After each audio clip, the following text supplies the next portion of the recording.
South east Asia की एक ऐसी कंट्री जो बाली के बीचेस, थाईलैंड की नाइट लाइफ, स्विट्ज़रलैंड का माउंटेन और यूरोप का कल्चर एक साथ ऑफर करता है, वो भी हाफ बजट में। अगर आपने वियतनाम प्लान नहीं किया तो 2025 का हॉटेस्ट डेस्टिनेशन आप मिस कर रहे हैं।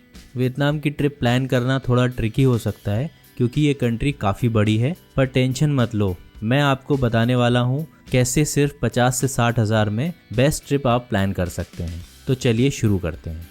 Hey guys, this Shashank and welcome back to my channel. I hope you are doing absolutely good. मैं इस वीडियो में आप लोगों को वियतनाम की कंप्लीट आइटिनरी बताने वाला हूं जो 7, 10, 13 और 15 दिन की होने वाली है।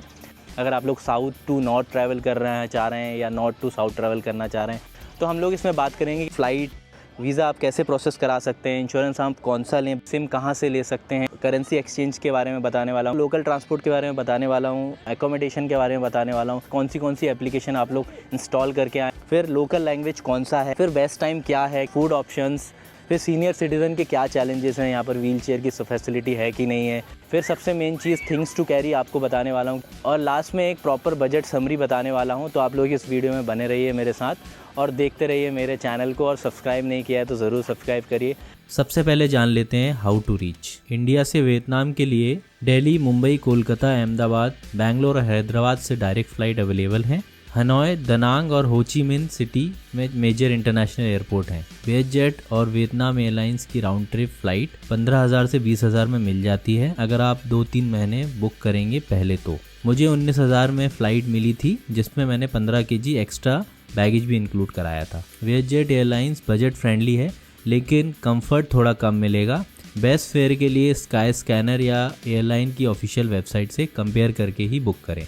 अभी बात कर लेते हैं वीज़ा और ट्रैवल इंश्योरेंस की। वियतनाम का वीज़ा प्रोसेस काफ़ी सिंपल है। यहाँ आपको ई वीज़ा मिलता है, सिंगल या मल्टीपल एंट्री, जो 90 दिन तक वैलिड रहता है। वीज़ा ऑन अराइवल यहाँ पर अवेलेबल नहीं होता है। आप ऑफिशियल वियतनाम इमिग्रेशन वेबसाइट से $25 में ई वीज़ा अप्लाई कर सकते हैं। आप अप्लाई करने के लिए आपको entry exit dates, hotel address, passport details और बेसिक इन्फॉर्मेशन चाहिए रहती है। प्रोसेसिंग टाइम बेसिकली 4 से 5 दिन होता है, बट आप लोग 2 वीक पहले ही इसको अप्लाई करें और स्कैम अवॉइड करने के लिए सिर्फ ऑफिशियल लिंक से ही अप्लाई करें। डिस्क्रिप्शन में मैं ऑफिशियल लिंक डाल दूंगा। ई वीज़ा अप्रूवल लेटर का प्रिंट आउट लेके पासपोर्ट के साथ इमिग्रेशन पे दिखाएं और आप वियतनाम एंट्री कर सकते हैं। अभी ट्रैवल इंश्योरेंस की बात करते हैं तो वियतनाम के लिए इंश्योरेंस मैंडेटरी नहीं है बट हाईली रिकमेंडेड है। मेडिकल इमरजेंसीज या बैगेज लॉस या ट्रिप कैंसिलेशन से बचने के लिए इंश्योरेंस ज़रूर लेना चाहिए और आप ज़रूर लेना। इंश्योरेंस 300 से 800 रुपये में आपको 5 से 10 लाख तक का कवरेज वाला आराम से मिल जाएगा। अगर आप लोगों को इंश्योरेंस कंपेयर करना है तो पॉलिसी बाजार या मेक माई ट्रिप आप लोग यूज़ कर सकते हैं। अभी बात कर लेते हैं मनी एक्सचेंज की। तो वियतनाम में वियतनामीज डोंग चलता है जिसका एक्सचेंज रेट स्क्रीन पे आप लोगों को दिख रहा होगा। करेंसी कैरी करने के यहाँ पर 2 बेस्ट ऑप्शन है। अगर आप कैश ले जा रहे हैं तो अमेरिकन डॉलर कैरी करें और $100 के बड़े नोट प्रेफर करें क्योंकि बड़े नोट से बेटर एक्सचेंज रेट्स आपको यहाँ मिलता है। वियतनाम में USD का एक्सचेंज रेट इंडिया के कंपैरिजन में काफ़ी अच्छा है, तो इंडिया से डायरेक्टली डोंग लेके ना आए। एयरपोर्ट पर सिर्फ 50 से $100 डोंग में कन्वर्ट करवा लें ताकि टैक्सी या बेसिक आपको जो खर्चा है वो कवर हो सके। बाकी एक्सचेंज सिटी में ही करें 3-4 शॉप कंपेयर करके, और बेस्ट रेट आपको गोल्ड शॉप पे ही मिलेगा। दूसरा ऑप्शन कार्ड्स है। अगर आप forex card, international debit credit card या न्यू कार्ड यूज़ करते हैं तो न्यू कार्ड जो है वो बेस्ट ऑप्शन है क्योंकि इसका लोएस्ट कन्वर्जन चार्जेस लगता है, लाइक 1 या 2%, विच इज़ ओके। वियतनाम में ATM ईजिली अवेलेबल है और मेजर रेस्टोरेंट्स और शॉपिंग सेंटर में कार्ड पेमेंट भी एक्सेप्टेड है। अभी सिम की बात कर लेते हैं तो वियतनाम में सिम एयरपोर्ट से आप बिल्कुल ना लें क्योंकि यहाँ ऑलमोस्ट 2x प्राइस चार्ज करते हैं। बेस्ट ऑप्शन एयरटेल का ऑफिशियल स्टोर है जो होई किम लेक के सामने अवेलेबल है। मैं वो लोकेशन नीचे डिस्क्रिप्शन में डाल दूंगा, जहाँ एयरटेल का 4 से 5 GB पर डे वाला डेटा पैक आपको 500-600 रुपये में आराम से मिल जाता है। अभी होटल और अकोमोडेशन की बात कर लेते हैं। वियतनाम में हर टाइप का बजट और कंफर्ट के अकॉर्डिंग स्टे ऑप्शंस अवेलेबल हैं। हर सिटी में बेस्ट लोकेशन में होटल बुक करने के लिए इम्पॉर्टेंट यही है कि आप लोग सिटी के सेंटर में होटल बुक करें और जिससे आपको टूरिस्ट लोकेशंस आसपास पड़ें और शॉपिंग और फूड ऑप्शंस भी आपको इजीली अवेलेबल हो पाए। अगर आप लो बजट में ट्रैवल कर रहे हैं तो हॉस्टल आप लोगों के लिए बेस्ट ऑप्शन रहेगा। 500 से 600 रुपये में आराम से एक बंक बेड मिल जाता है। आप बुकिंग ऑप्शन पे चेक कर सकते हैं, यहाँ पर काफ़ी हॉस्टल्स अवेलेबल रहते हैं। कंफर्ट और अफोर्डेबिलिटी का बैलेंस चाहिए तो आप लोग होटल ले सकते हैं जो 1500 से 2000 रुपये पर नाइट में आपको डबल ऑक्यूपेंसी आसानी से मिल जाएगा। यहाँ पर आपको बहुत ऑप्शंस मिलेंगे होटल के। अगर आप सेल्फ कुकिंग करना चाहते हैं या वीगन जैन फूड प्रेफर करते हैं तो एयरबीएनबी बेस्ट ऑप्शन रहेगा। यहाँ 2 से 3 हज़ार रुपये में आपको एयरबीएनबी फुल्ली इक्विप्ड अपार्टमेंट मिल जाता है। हमने भी एयरबीएनबी ही लिया था। अभी लोकल ट्रांसपोर्टेशन की बात कर लेते हैं तो पूरे वियतनाम में आपको self drive bike, grab car जैसे अपनी ओला और उबर होता है इंडिया में, ग्रैब बाइक जैसे रैपिडो बाइक इंडिया में होता है, और लोकल बसेस के ऑप्शन मिल जाते हैं। सबसे बजट फ्रेंडली जो ऑप्शन है वो आप लोग सेल्फ ड्राइव स्कूटी जो है वो रेंट कर सकते हैं। 400-500 रुपये पर डे के हिसाब से आपको मिल जाएगी। या आप लोग लोकल बसेस में भी ट्रैवल कर सकते हैं, 40-50 रुपये लेते हैं। या आप लोग ग्रैब बाइक भी यूज़ कर सकते हैं जो एक राइड का 80-100 रुपये लेते हैं। ग्रैब टैक्सी थोड़ी हाईली चार्ज है, बट अगर आप लोग 4-5 लोगों के ग्रुप में आ रहे हैं तो वो बजट में हो जाता है। अभी कुछ ऐप्स हैं जो आप लोग ज़रूर इंस्टॉल करके आएँ, ये आपको स्क्रीन पे दिख रही होंगी।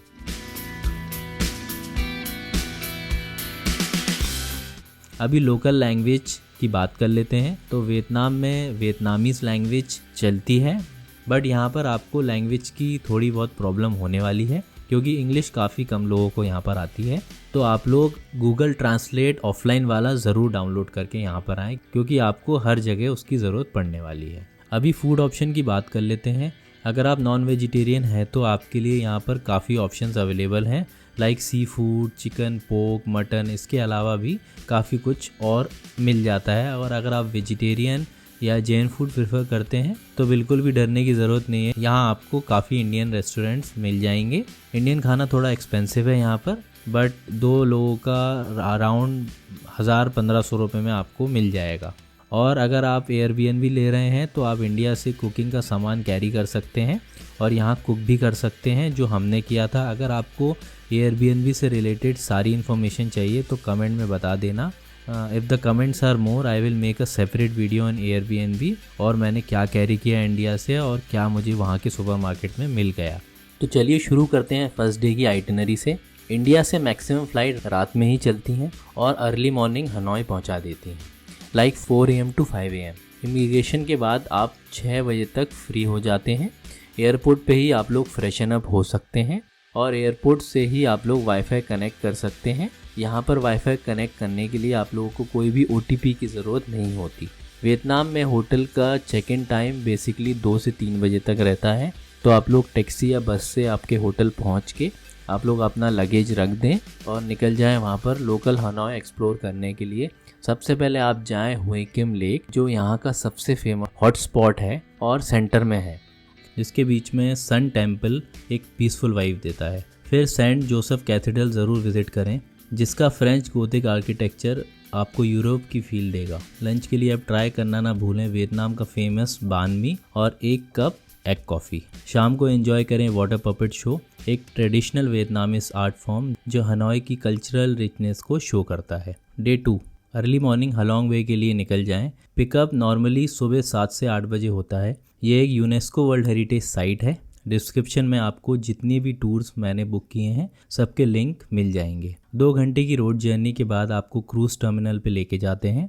वहाँ से आप लोग क्रूज़ बोट करते हैं। आप डे क्रूज़ ले सकते हैं जिसमें लंच, कायाकिंग और केव एक्सप्लोरेशन सब कुछ इंक्लूडेड रहता है। सबसे पहले स्टॉप होगा सुंग सॉर्ट्स केव, जिसको सरप्राइज केव भी बोला जाता है, जिसमें आपको कलरफुल लाइट्स और रॉक फॉर्मेशन का ब्रेथ टेकिंग व्यू मिलेगा। उसके बाद आप लोग एंजॉय कर सकते हैं बैम्बू बोट राइड या कायाकिंग, दोनों में से आप लोग चूज़ कर सकते हैं। लाइमस्टोन केव और स्टनिंग व्यू यहाँ आपको नेचर के बीच एक मैजिकल एक्सपीरियंस देगा। और हाँ, टी टॉप आइलैंड में स्विम करना बिल्कुल मत भूलना। रात को 8 बजे तक आपको वापस होटल पे ड्रॉप कर दिया जाएगा। अगर आप लोगों को ट्रेन स्ट्रीट घूमना है तो रात को 8 बजे आप लोग जा सकते हैं। डे 3 निनमिन, सुबह निकल जाएं निनमिन, जिसको हेलोंग वे ऑन लैंड भी बोला जाता है। सबसे पहले टैमकॉक बोट राइड आपको लेना रहता है, जिसमें लोकल वुमेन पैरों से बोट रो करती हैं। ये यूनिक एक्सपीरियंस आप लोग बिल्कुल मिस मत करना। फिर उसके बाद एक्सप्लोर करना आप हुआ लू एशियन कैपिटल, जहाँ वियतनाम के एम्परर का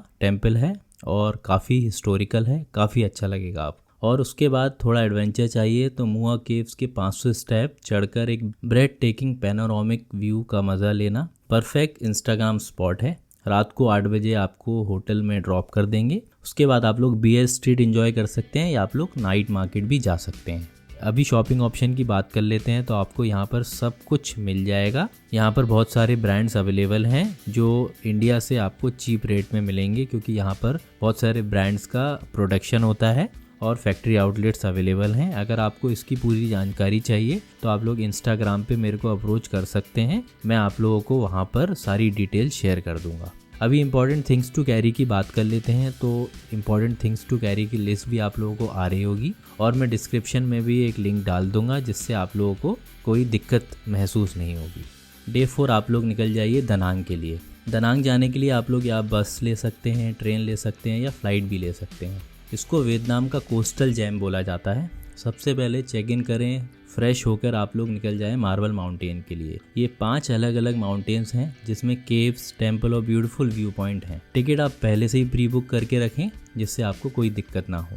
रिलैक्स करने के लिए उसके बाद जा सकते हैं आप माइके बीच। वहाँ पर आप लोग टाइम स्पेंड करें। वाइट सैंड और ब्लू वाटर्स के बीच एक परफेक्ट बीच डे एंजॉय कर सकते हैं। फिर रात में आप लोग ड्रैगन ब्रिज ज़रूर विजिट करें, जिसमें वीकेंड पर फायर और वाटर शो भी होता है। डिनर के लिए ऑथेंटिक वियतनामीज फो आप लोग ट्राई कर सकते हैं या इंडियन रेस्टोरेंट में भी डिनर कर सकते हैं। काफ़ी ऑप्शंस आप लोगों को मिल जाएंगे। डे 5 बाना हिल्स, अगले दिन होगा बाना हिल्स का। यहाँ आपको गोल्डन ब्रिज मिलेगा। केबल कार राइड से माउंटेन के बीच से गुजरना एक अलग ही एक्सपीरियंस होता है। कोशिश करें कि 8 बजे आप लोग केबल कार बोर्ड कर लें, जिससे आपको गोल्डन ब्रिज में कम क्राउड देखने मिलेगा और फोटोज़ वीडियोस में आपको आसानी होगी। वार्म जैकेट ज़रूर कैरी करें क्योंकि ऊपर काफ़ी ठंड होती है। उसके बाद fantasy park, French village explore ज़रूर करना और फोटोज़ के लिए परफेक्ट स्पॉट आपको हर जगह देखने मिलेगा। पूरा दिन आप लोग यहाँ पर टाइम स्पेंड कर सकते हैं और यहाँ पर ही आप लोग लंच भी इंजॉय कर सकते हैं। यहाँ पर इंडियन रेस्टोरेंट भी रहता है। शाम को आप लोग दनांग के लिए वापस निकल जाइए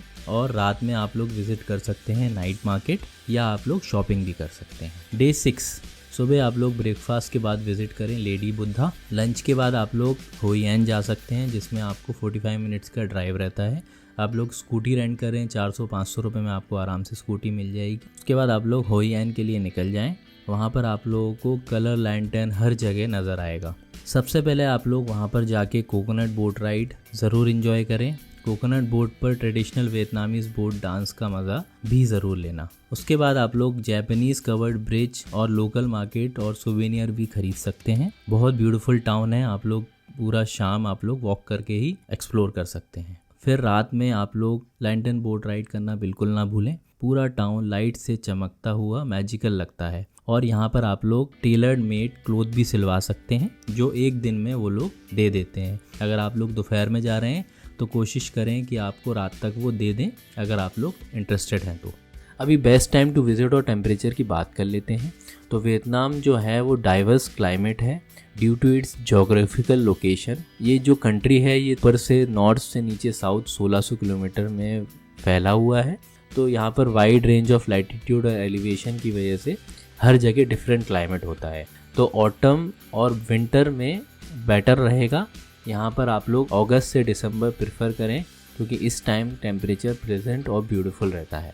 डे 7 आप लोग निकल जाइए हो ची मिन के लिए। हो ची मिन आप लोग के पास सेम ऑप्शन है, बस फ्लाइट ट्रेन तीनों तरीके से जा सकते हैं। पहुँचने के बाद चेक इन करके फ्रेश हो जाएं और सबसे पहले निकलें जाएं और देखें सेंट्रल पोस्ट ऑफिस। या आप लोगों को शॉर्ट में देखना है पूरा सिटी तो आप लोग हॉप इन हॉप अप बस करके एक रहता है फैसिलिटी, आपको पोस्ट ऑफिस के सामने वो भी मिल जाएगा। आप लोग उससे एक्सप्लोर कर सकते हैं। 1 से 2 घंटे में आप लोगों को ऊपर बैठा के सारी चीज़ें घुमा देते हैं। उसके बाद एक्सप्लोर करें वॉर रेमिनेंट म्यूजियम, जहां वियतनाम वॉर की हिस्ट्री को समझने का मौका मिलता है। शाम को रूफटॉप कैफ़े में आप लोग स्काईलाइन का व्यू एंजॉय कर सकते हैं। डे 8 में आप लोग लें कूची टनल और मेकोंग डेल्टा का day tour. Last day Vietnam की फैसिनेटिंग हिस्ट्री एक्सप्लोर करने का बेस्ट ऑप्शन है कूची टनल। यहाँ वियतनाम वॉर के टाइम सोल्जर ने अंडरग्राउंड टनल कैसे यूज़ की वो एक्सपीरियंस आपको देखने मिलेगा। लंच के बाद सीधा निकल जाएं मेकोंग डेल्टा के लिए। यहाँ बोट राइड करते हुए floating market, traditional village experience कर सकते हैं। कोकोनट फैक्ट्रीज और राइस पेपर वर्कशॉप भी आप लोगों को काफ़ी जगह देखने मिलेगी। शाम को आप लोग हो ची मिन्ह से वापसी की फ़्लाइट ले सकते हैं। अभी सीनियर सिटीज़न के चैलेंजेस की बात कर लेते हैं। तो यहाँ पर लिमिटेड एक्सेस है व्हीलचेयर का, कुछ जगह पे ही आपको लिमिटेड एक्सेस मिलेगा। काफ़ी हेरिटेज साइट है यहाँ पर जिसमें आपको ट्रैकिंग करनी पड़ेगी, तो चलने में मुश्किल हो सकती है। वेदर जो है वो थोड़ा ह्यूमिड और ट्रॉपिकल है, तो सीनियर सिटीज़न के लिए थोड़ा उसका भी अनकम्फर्टेबल रह सकता है। ओवरऑल बात करें तो सीनियर सिटीज़न यहाँ पर आ सकते हैं अगर आप लोग थोड़ा बहुत वॉक कर सकते हैं तो। अब बात करते हैं सबसे इम्पॉर्टेंट पार्ट की, बजट की। वियतनाम एक बजट फ्रेंडली डेस्टिनेशन है, लेकिन फिर भी प्लानिंग बहुत ज़रूरी है। फ़्लाइट्स की बात करते हैं तो 18 से 20 हज़ार रुपये में आपको आने जाने की फ़्लाइट मिल जाएंगी। स्टे की बात करते हैं तो 1000 से 2000 रुपये में पर नाइट का स्टे आपको मिल जाएगा। booking.com पे आप चेक कर सकते हैं।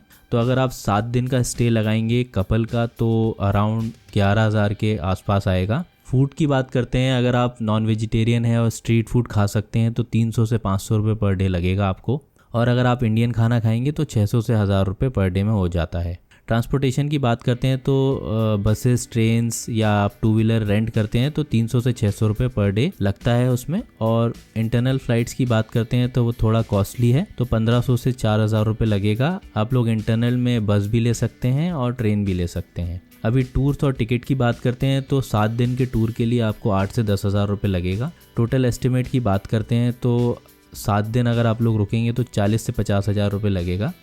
अभी आइटिनरी की बात करते हैं। 7 दिन की आइटिनरी मैंने आपको ऑलरेडी बता दी है। 10 दिन में आप लोग सापा इंक्लूड कर लीजिए। अगर आप 13 डेज़ की आइटिनरी की बात करते हैं तो आप लोग फूकॉक इंक्लूड करें, इसमें सापा मत करें। 15 दिन की आइटिनरी की बात करते हैं तो आप लोग सापा और फूकॉक दोनों इंक्लूड कर सकते हैं। अगर आप लोगों को 7, 10, 13, 15 दिन की कंप्लीट डिटेल्ड आइटिनरी चाहिए विद कॉस्ट ब्रेकडाउन तो आप लोग कमेंट में आइटिनरी लिखिए, मैं आप लोगों को आइटिनरी भेज दूंगा। और हमारा यहीं पर ख़त्म होता है। आई होप आप लोगों को ये वीडियो अच्छा लगा होगा। अगर अच्छा लगा हो तो लाइक शेयर करिए, सब्सक्राइब करिए चैनल को और बने रहिए मेरे साथ हमेशा के लिए। Thank you so much for watching. मिलते हैं दूसरे वीडियो में नेक्स्ट डेस्टिनेशन में। Bye bye, take care.